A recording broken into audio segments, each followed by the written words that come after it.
Hi everyone, welcome to eLearnChat, where talk, it's knowledge. And I've got two people right next to me, this way, that way, I don't know, it's all inverted, who love to talk. They're very good talkers. They've been around for a long time, and we all know them. We've got Joe Ganci in the center position of power, and right next to him is the most powerful person here, and that would be Leslie Price.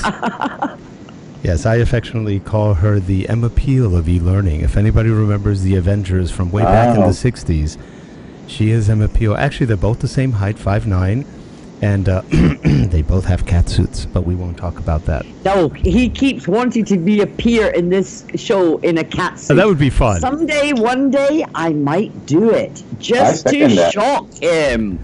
Especially when we get Colin Steed on. Oh, no, that would be great. Colin's going to be on soon. Now, Joe, do you know Colin Steed? I'm not sure. He runs he ran. I'm not sure if he's still running it, the Learning and Performance Institute. No, he doesn't. He doesn't now. He now does Learning Now TV. Yes. I don't think I know Colin, no. He's a wonderful guy, really nice guy. Let's do our intro real quick.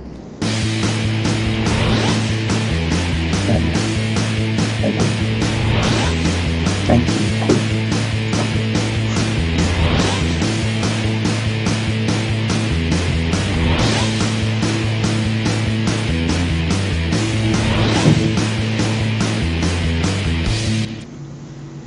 And we are back. Now we've got a trio of people here. We've all got a lot of experience in e-learning and all the tools and all the things that went on. And Joe, now he's not just a regular Joe. This is not just Joe off the street. This is eLearning Joe, which is also his website. But Joe has been doing e-learning probably very, very long time, like over 30 years. We started with bearskins and stone knives. I remember that. Yes. Join the club. We drew things on cavemen walls, or cave walls, I should say. Yep. Yes. I've been doing it since 1983. I was in college at the time, and I was pursuing my computer science degree, and I'm fluent in Italian, and our university had a training system called Ticket, and they asked me if I wanted to be paid to create a course on it for Italian, and I said, gosh, right now I'm working as a janitor. That sounds like a good idea. And they paid me much better, so yes, that's how I got started. Now, I just learned something about you, and all the times we've talked, which is quite a few, I never knew you were a computer science major. Oh, yes, I got my computer science degree way back in 1986. That's interesting. Yeah, I honestly didn't know that. So, did you ever work in the IT field, or? Yes and no. I mean, after I graduated, one of the things I wanted to do was move back to the East Coast, because my family being in Italy, I wanted to be closer to them. Mm-hmm. Plus, I love the East Coast, and although I would certainly not mind living on the West Coast either, it's a beautiful place, but it's just a little far away from my family. So, right. I put out some job inquiries, and when I graduated, I was hired by Ford Aerospace here in Reston, Virginia, where they wanted me to bridge the gap between the IT department and their training department. And so that's what I did. I was their go-between, and it was a hell of a job, because the two were always at odds with each other. They were sometimes like fisticuffs with each other, and it was my job to be the bridge by which they could peacefully convene at times.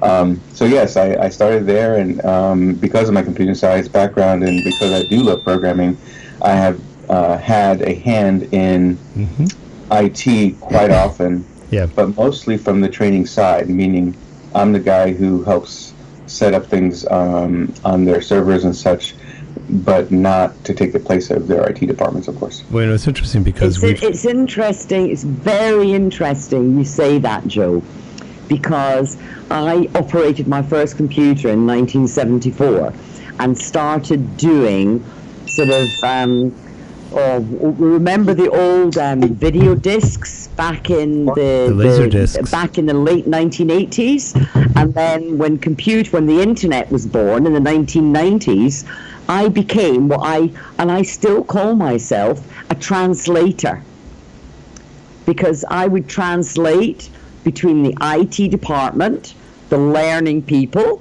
and the senior management team, because none of them spoke the same language. Yeah. And it took somebody that was in between to be able to say, oh no, this is what they meant, or this is what they meant. So I'm actually really interested in you saying that. Sure. Yeah, we played the role of the diplomats, the ambassadors, and the peacemakers, right? Yeah. Well, you know, it's funny because my background was similar. I was never a computer science major, but I had a minor in business administration with information systems, and that got me into IT, basically. And I had a 20-plus year career in IT before I went 100% into the training arena.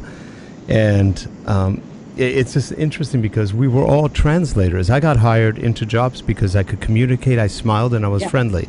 I go, that's it? They go, yeah, we don't care if you're a dummy. At least you can communicate, smile, and be friendly. Okay, that was easy. And really, it's amazing. To this day in business, what do they look for? People who can communicate, people who understand and how to bridge that gap between tech and non-tech. And I'm still agog that in 2017, tech is still not widespread. I mean, phones are. People don't understand the language. No, you know, no. The tech people don't speak the language of the C-suite. The C-suite don't speak the language of people who are in learning and development, because they're probably the only people in the organization that talk about learners rather than employees or co-workers or staff. And IT, when learning people say we want to communicate, IT go, oh no, you can't do that because it'll open us up. Own devices, dreadful. Their job is, of course, to keep everybody safe all the time, which sometimes means putting everybody in prison and not allowing them to ever look outside their cell. And that's the safest way, of course, to keep them. You just reminded me of something I've never told anyone, I believe, at least not in many, many years. In the early days, after I graduated, after Ford Aerospace, I went to work for a small company. I was at Ford for about 2 years, and then I went to work for this small company for about 2 years, and they had a trading system there. And I remember this is in the old days before we did much with PCs. It was mostly mini computer based and such, but we had PCs, of course, as well by that time. And they had a training system from which they wanted to output the training courses they had already done, so that they could then translate them into or redo them in another training system. And they asked me to get that information out of there. Well, there was no floppy drives. There was no way to get a hard drive out of there and into another system. And finally, it hit upon me that the only real way I could think of was to print everything to the printer port. And I got a cable that went from that printer port to a serial port on the other computer, and was able to get the data across that way, so that finally it could be on the other computer where we could make use of it. And now I think about it, and I think, how the hell did I do that? I don't even. It's like I don't even remember. I must have been a genius. And we used to call that, and in the old days we called that Sneakernet. Remember? Well, Sneakernet is one thing, but Sneakernet meant that you were probably having put things on floppies or something. True. That's true. And then running over to something I never else. mind the hard floppies. They were floppy floppies. These were actual floppies, yes, they were actual floppies. Anyway, we've come a long way, baby. Not commiserate. We can be nostalgic about the old days. But some things we still did better back then than we do now, I think. That's true. So what's the big changes? You know, as eLearning Joe, in the role you have now, what are the big changes that you're seeing, or maybe more importantly, the changes that are not happening that you would like to see? Well, I'll be happy to address that. I will say that the changes. The idea of the changes, of course, has been foremost in my mind for many years, because things do change all the time, of course. Back in the year 2000, I gave a keynote here in the States and also over in the Netherlands, and I believe one in Denmark as well, where the talk was called 2 Steps Forward, 1 Step Back. And basically I was pointing out that for every 2 steps forward, we take a step back. So take us back to the old days when we basically had PCs and we only had floppy drives on them. I don't even think we had hard drives in them at all at first. And so, in the one hand, you had two floppies. Yeah, 2 floppies, right? Floppies. So, on the one hand, there wasn't much we could do, but we could. At the time, it seemed like we could do a lot because we always judge things based on what we know now. So right now, we're thinking, oh my gosh, I have a cell phone that has 128 gigabyte, SD card in it, mini SD card, micro SD card, and we're thinking, whoa, I'm in heaven here. But then, in a generation or so, they're going to be looking back and be like, boy, how could you manage for such a little amount of, back in the old days when we said 64K is enough for everybody, right? Anyway, so what happened is we got these hard drives in our computers, and that meant that we could do more.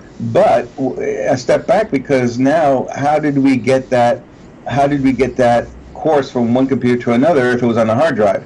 And especially when we got to the point where floppy drives weren't as prevalent anymore. Okay, so step forward. You mentioned video disc players. I used video disc players also around that same time period, and they were lovely because they were beautiful full screen video. You could get about 30 minutes worth on one of those.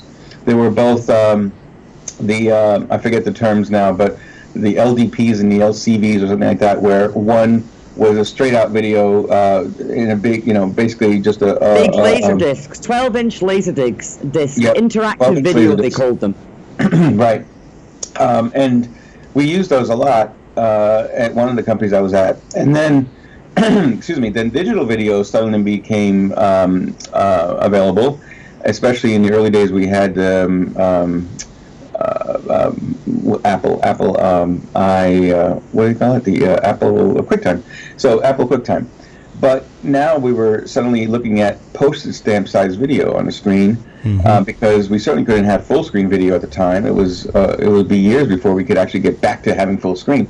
So that was 2 steps forward, 1 step back. We didn't need a big heavy video disc player, but now we had to do postage stamp size, and we had to rethink our designs as well, our instructional design. And the same thing goes forward probably the most recent really upheaval has been cell phones and iPads and such, because suddenly we were being asked to make training available on these devices, which meant 2 steps forward. Boy, everybody can now get training wherever they want because they always have these phones with them. But a step back, because now suddenly we can't do things like having rollovers or hovers, because cell phones and iPads don't have mice, so you can't hover over anything. And other tricks like that kind of suddenly are restricting you a little bit too. So the changes are happening all the time, and it doesn't mean that every change forward is suddenly giving us a lot more freedom. A lot of times it means we have to step back also and rethink how we're doing things, because we can't do things the same way anymore. And in fact, in the 90s, when the big authoring tool was called Authorware, and Rick, I know you know about Authorware, and certainly, I wrote 4 books on it. I spoke about it all the time. It was really powerful. You could tap into just about every system resource you wanted. But when we went to online, we suddenly couldn't do that anymore. We were now in a sandbox, and we couldn't access things online on the computer as easily as we could once. And so that meant that we had to again rethink our approaches to how we were doing things. So all in all, technology thrusts us forward, mostly ahead, but a lot of times back as well. Yep. What is happening now? That's interesting, because I wrote a chapter for a book a couple of years ago called "Times They Are A-Changing or Not," and a lot of what I'm certainly finding, or what I've found, is a lot of the mindset isn't moving as quickly forward as the technology is going. So, we have the opportunity to change, we have the opportunity to do things differently, but the mindset is not. So within learning and development, for example, why are we still talking about learners? Why are we not talking about staff and employees?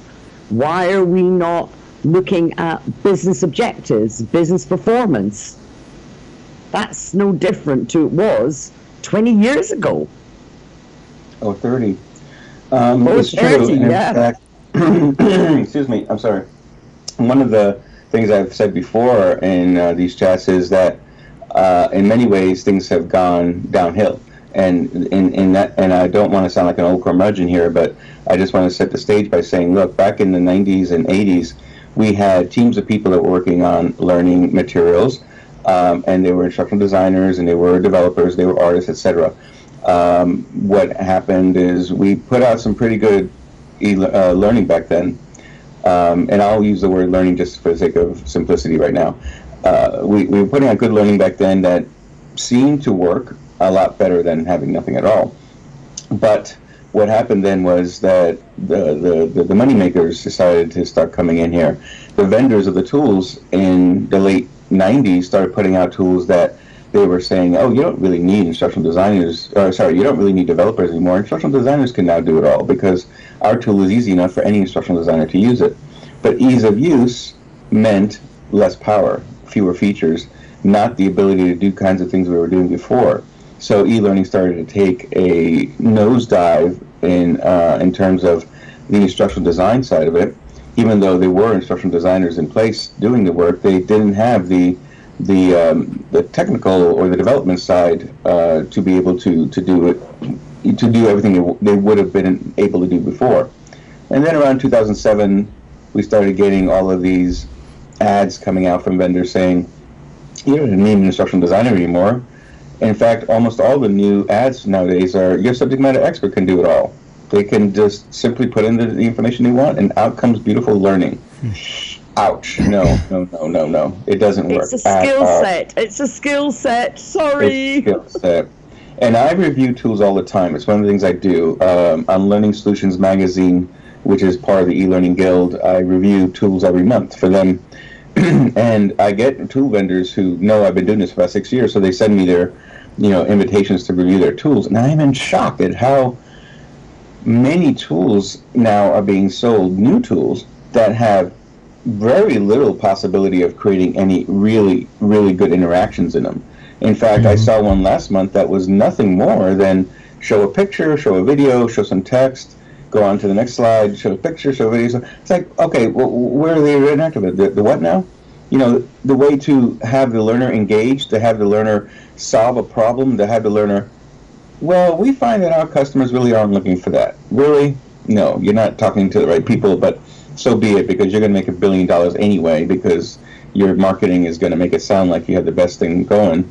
So that's something to me that has really gone downhill, is the ability to create, really good stuff. But part of the problem is that we kind of killed the author, the programmer, the developer, exactly, who actually put it all together, and we're left with people who don't have a skill set in putting anything together. And it's a little scary. I mean, sometimes I just think, wow, I'm amazed anybody can put any good e-learning out nowadays, because the tools aren't all that powerful, and excuse me, the authors don't exist. There aren't that many of us left. I'll just put it that way. And I just wonder, at what point will the authors come back? Because the e-learning and the vendors are part of the problem, because they created this. Well, you don't need an instructional designer. The SME will do it. Except the SME has no time to do their own job. So how are they going to do that? And the authors don't exist, and graphic artists are being forced into some of those positions. Yes. And they can't handle it because they don't know the other tools that well. And then you've got video editors who go, I don't want to author, I can make more money video editing, and et cetera, et cetera, et cetera. So you have kind of a mishmash that isn't quite viable, and it shows. I think a lot of times when I see people say this won an award, I'm looking at it going, you've got to be kidding, really? It's like a super cute page turner. That's it. Yep, it looks good. That's what they award go to. I absolutely love scenario-based e-learning, and one of the reasons I really like it is because, particularly with branching scenarios, you allow people to make judgments, you allow people to make mistakes, you allow people to then see the consequences of their mistakes, you then allow people to correct their mistakes and get on track again. And I was talking to somebody today who just bought a new authoring tool, and he really wants to do branching scenarios, and he said, but this authoring tool won't let me do it. Exactly and I'm right. Thinking, why? We're of the same mindset because I talk about case-based scenarios all the time as the best way to really get a learner to go through the practice and emotions, and more and more excuse me, I'm pushing, let them try to solve the problem without holding their hand too much, because I just worked on a project for an English company, and I was a little disappointed that the design was already in place, and that they were basically teaching people how to do software by having them click, click, click, click, click, this sort of thing. Better than just showing demos of how the software worked, but there was only one correct path through any problem. And the truth is, the software, by the way, was Microsoft Office, which we know there are multiple ways sometimes of opening a file or doing this or doing that, and you certainly don't want to penalize a learner or an employee by saying you can only do this one way. Let them try it, and if they succeed, then all the better. But if they don't, they will learn from their mistakes. And exactly how we learn growing up. Mommy says, don't touch that hot stove, you're going to burn yourself. And you're like, okay, Mommy, but then you touch the stove anyway, because you got to know for yourself. And then you remember after that not to touch the hot stove, right? It's only the experience of doing something that really helps us to learn. It's not just being told all the time. Well, we are at a point where, interestingly enough, a lot of what you just said and a lot of what I propose all the time doesn't really need to have a powerful authoring tool. And even saying that, some of the tools nowadays can handle it. But all you really need is a tool that can allow you to branch easily. And most authoring tools still allow for that, right? Better yet, if you have a tool that not only does that, but also allows you to track variables, is a big plus. Because, give an example here, if you're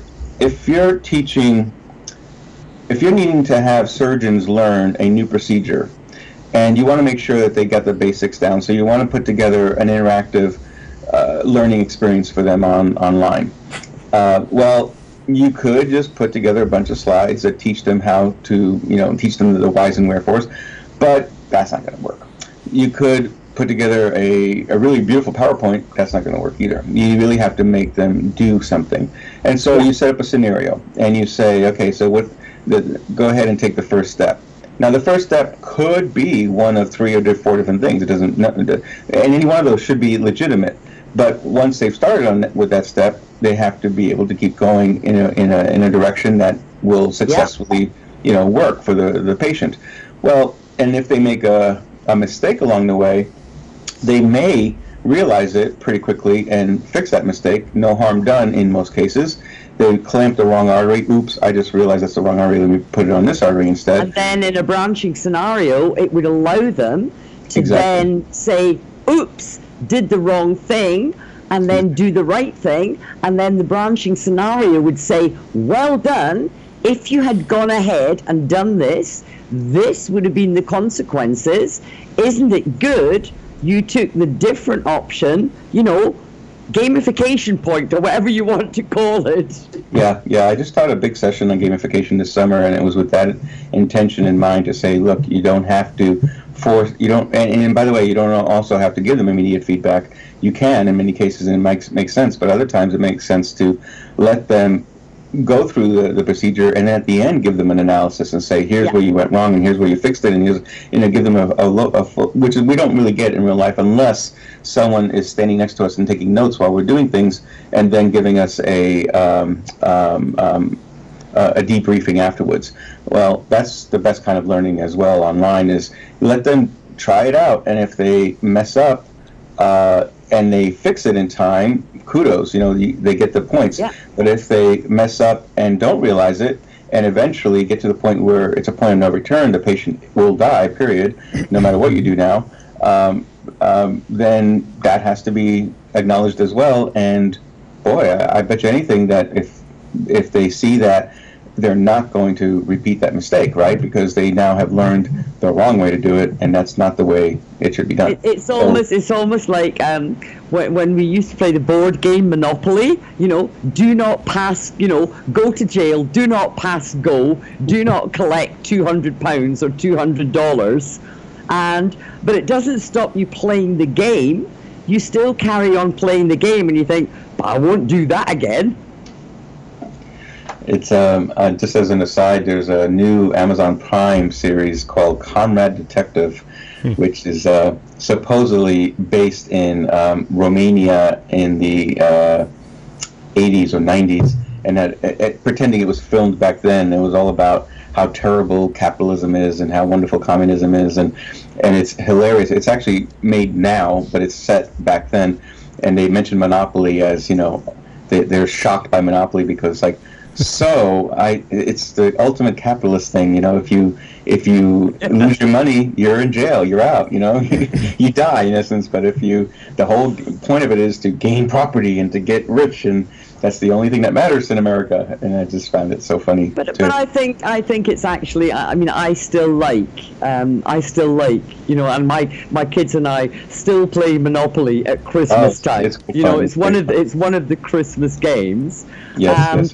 One of the things you avoid is, do not pass go, do not collect £200. Right. When you're opening, I'm sorry, what is it in England that you pull open? Is it wrappers? What are they? Oh, community chest, and there's No, not Monopoly, but at Christmas you have these things that you pull open and there's a little prize inside or something. Oh yeah, Christmas crackers. Crackers, I was thinking wrappers. Crackers, okay. That's right. Yeah.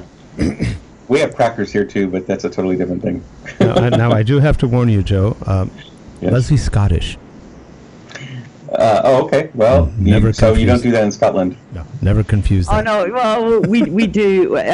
Yes, I'm Scottish, but I have lived in the land of the Sassenachs for the last 33 years. The land of the invaders. Okay. I'm originally from Glasgow, and my family is from some of my family is from the Outer Hebrides, and my claim to fame is my great-grandfather was a smuggler. Oh, very nice. I love, probably one of my favorite cities in the world is Edinburgh. I've been there. I live there. Yeah, very nice. I've been there 3 times with my wife for conferences and had a great time. I spoke at the Royal College of Surgeons there.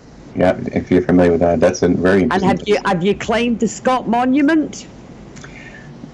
Sorry? Have you claimed the Scott Monument? What does that mean? That's the great big building that's opposite the station on Princes Street. Yes. Oh, yes. We did all of that, and then we also went up to the Highlands up to the castle and heard the gun going at 1 o'clock. That's right. And did the Royal Mile, and it's a fascinating city because it's on more than one level too. So you could be walking down the street and look down, and suddenly you realize there's another street like 2 or 3 floors below you, stories below you. Yeah. It's a really wonderful city. It's if you've never been there, Rick, half of the city is Georgian, and the other half of the city is medieval. Interesting.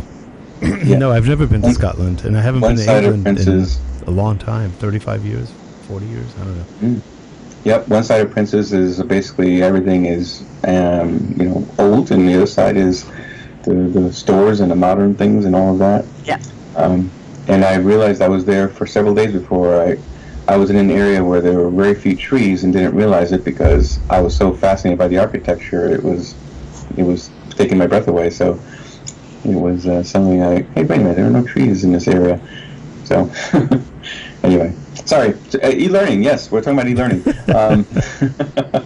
I was there to teach eLearning as well. Really? So, what, at the Royal College of Surgeons? Well, that was the location for the conference. It wasn't. It wasn't a surgical conference. It was actually in the authorware days. That was where the EuroTech conference was held a few times, and we also held conferences in the Netherlands and in Blackpool, and Germany a couple of times, in Friedrichshafen. Beautiful, beautiful areas. I've been a little bit all over Europe, but there's a few countries I haven't visited yet, just as I've been to every state in the United States except for 3. So, which ones haven't you been to? Well, Alaska. It's a little out of the way, but I do want to get there. And the other 2 are North Dakota and South Dakota. Interesting. Yeah. Yep. Just have not been to them You yet. haven't missed too many of them. He obviously hasn't been to he hasn't listened to Doris Day and the Black Hills of Dakota. I've not been to Black Hills. Take me I've back to the Black Hills. Nope, not been to Mount Rushmore, which I just learned recently they had intended on not just having the heads, but having the full bodies all the way down to the ground. And okay. They never finished that job, but that would be interesting. And then, of course, I love the show Fargo, so I might want to get up to Fargo, North Dakota sometime when it's not in the dead of winter, though. So what keeps your interest then? You've obviously been in e-learning for a long time, Joe. What keeps your interest in it alive? That's a good question, because, you would think, in fact, a lot of people have kind of burned out, and so far I have not. And one of the reasons is that, one thing, I still love seeing people's eyes get wide open and go, wow, I never thought of it that way, and that's really going to help me, okay? And I do that, in my classes and such quite a bit. Next month, I'm going to be doing a session for the training magazine online, and it's called How to Build something like an interactive scenario or adventure type game in almost any tool.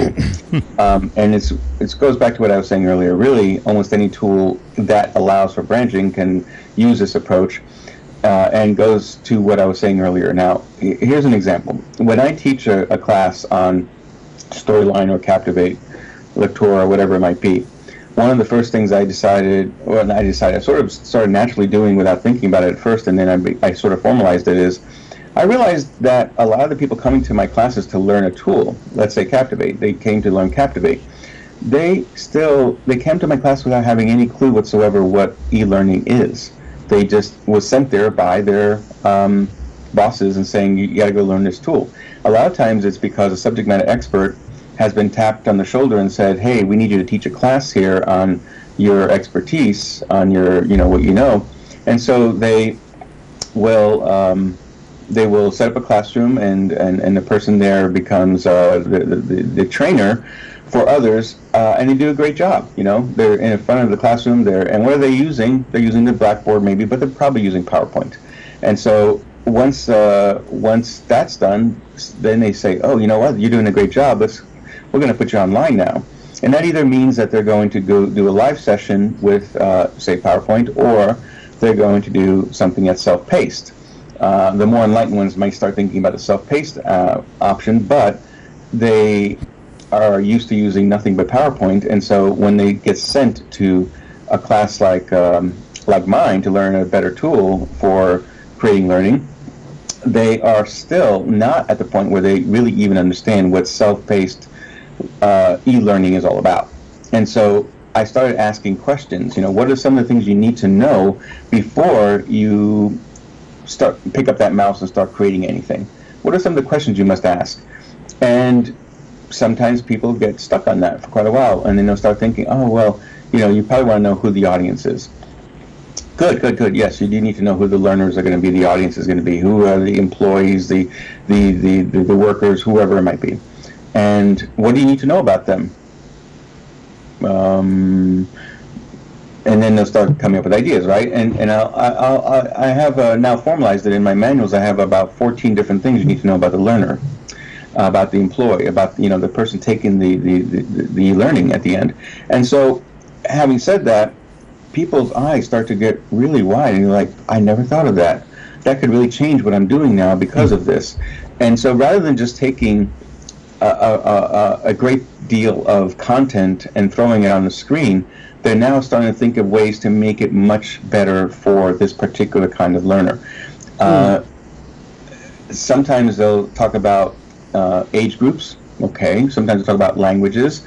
Is English their primary language, or is there going to be a number of people who need to have it in their own language? And then I'll get into things like, well, do you think it matters what their religious background might be?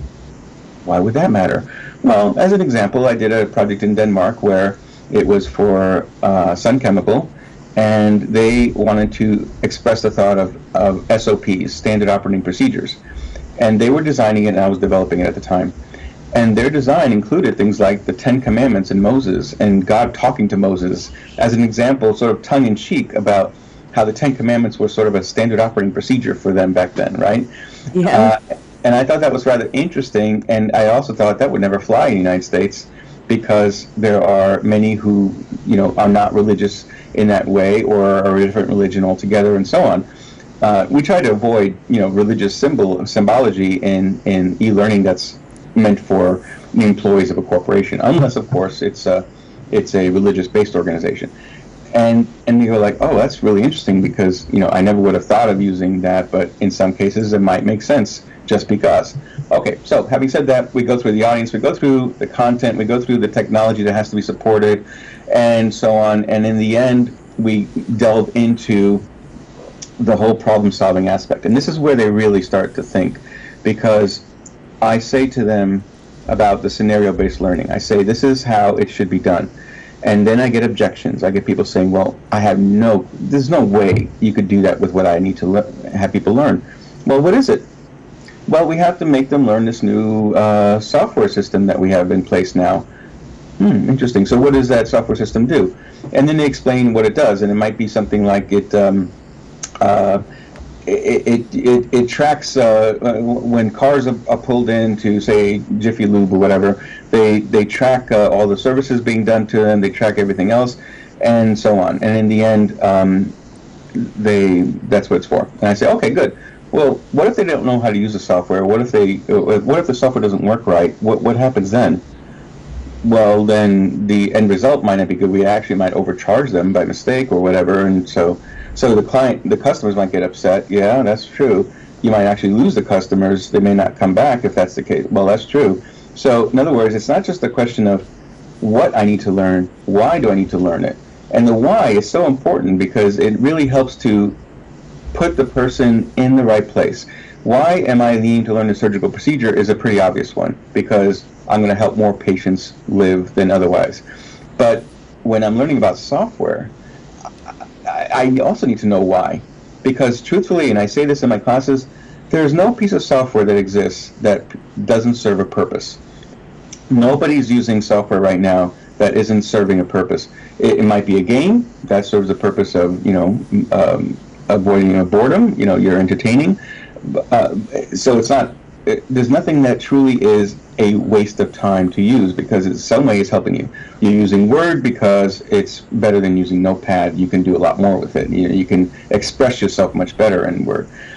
You use this, you use that, you use Excel for this reason, that reason. There's always a reason why software exists, and if there is no reason, it goes away. It dies. So all in all, this is what I love. This is why I still love what I do, because I'm helping people to understand that it's more than just knowing how to do something or what to do, but why do you need to do it? And that changes everything from the get-go to the very end as to how things are being designed and developed as well. And with that, if you're asking the why, what you're also then talking about is storytelling.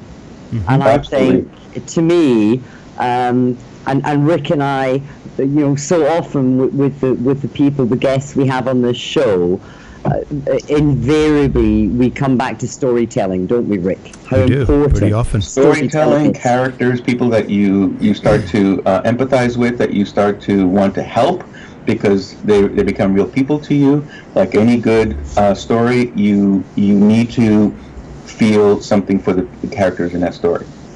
And that's where it naturally leads into storytelling, obviously, yes. Very good point. Thanks, Leslie. And with that, we are at the end of our time. We always try to start a show and say we're going to go for 30 minutes. That was about an hour ago. And it goes fast. It's got you've got chatterbox, Leslie. It's Sorry. just so funny. Well, no. We all like to talk, and when you have an interesting conversation, it just goes on, and we keep going.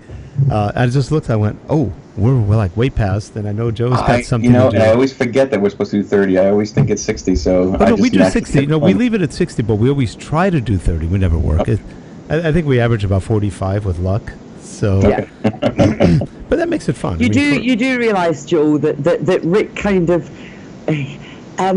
persuaded me into being his co-host. Like, we kidnapped Leslie, we kidnapped her son. Can you just and how about this week, next week? Rick, I'm in the middle of house renovations. My house is a mess. We don't care, Leslie. We don't mind. Well, if you want to get away from your house, I'm sure Rick has a place for you in Camarillo to visit. Oh, he's already invited me. He's waiting for me now to invite him over here to see my place. Oh, she told me the other day. She goes, "If you were half a gentleman, you'd come to England for my birthday party." I did. I You did. Well, I can now kind of see how you get your way, Leslie. It's Guilt. that's a good. But I good weapon. survived Catholic school with no guilt, so that doesn't work on me. But That's right. Same here. anyway, hey Joe, always appreciate having you on. Look forward to seeing you. Are you going to DevLearn? I will be teaching at DevLearn and at the Adobe Learning Summit before that at the same location. And next month I'll be in New Orleans for the Training Magazine Online Learning Conference. Great. And that'll be fun. My wife and I have only been there once, and we're looking forward to going back. Definitely come back to, when you come to DevLearn, come look for us, or I'll look for you too. Well, and please, when you're at DevLearn, say hi to my mate, my another big mate, David Kelly. Oh, David, So yeah. he's Well, another. David Kelly is another very good friend of mine. well, he's going to be Very coming good friend on. of mine. He'll be on soon, so you'll get to see him very soon. And Yeah, I see David. I see David a couple of times a year when he comes to the UK. that's great. And we're going to be taking the show on the road at DevLearn, so we're going to have a wonderful. place there to Fantastic. stream live and just to have a good time with everybody. So come on by when you're there.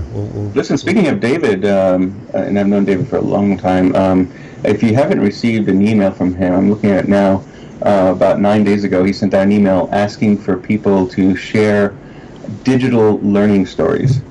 And it's actually a speaking proposal that they will consider for several different conferences. But I think you'd find it fascinating, especially Leslie, you, and probably you too, Rick, and your listeners as well. They're looking for people who can really help in that whole self-directed learning way. Okay. So, Yeah. okay. Very good That to talk sounds to you really guys. good. Well, Joe, hey, a pleasure again seeing you. Look forward to seeing you at DevLearn. And Yep. Leslie, hey, why don't you come on out, Leslie? Yeah, come on out, Leslie. If only I could. I'm sorry. I'm afraid Australia is my next big stop. My Australia. son is on contract out in Australia at the moment, Joe. Oh, wow. He's only there for a year, and he's now moved from Canberra to Adelaide and said, "Oh, Mom, I've now got a 2-bedroom apartment. When are you coming to visit?" Well, you know, Leslie, one of the routes is from England to Vegas and from Vegas to Australia. So you could actually do that. Yeah, my son's done that one. So you could Leslie, do I'll tell you that. what, I'll forego Vegas. You go to Vegas in my place, and I'll go to Australia in yours, okay? Yeah, well, yet to I go. quite fancy. I've been to Australia before, but Okay. I haven't been to Adelaide. Ah. And and I'm a lover of musicals, and all I think of is back to what was it? Was it Guys and Dolls, where Frank Sinatra sings Adelaide, Adelaide? My, that goes back a ways. All right, very good. Have a wonderful week. Well, you too, and for you folks we'll see you watching, soon. subscribe, give us Okay. feedback. Bye-bye, let us know what you like. everyone. Bye-bye, I'll come back thanks. anytime you want, Rick. Thanks, Thanks, Joe. bye-bye. Nice to meet you, Joe. Nice to meet you, Leslie.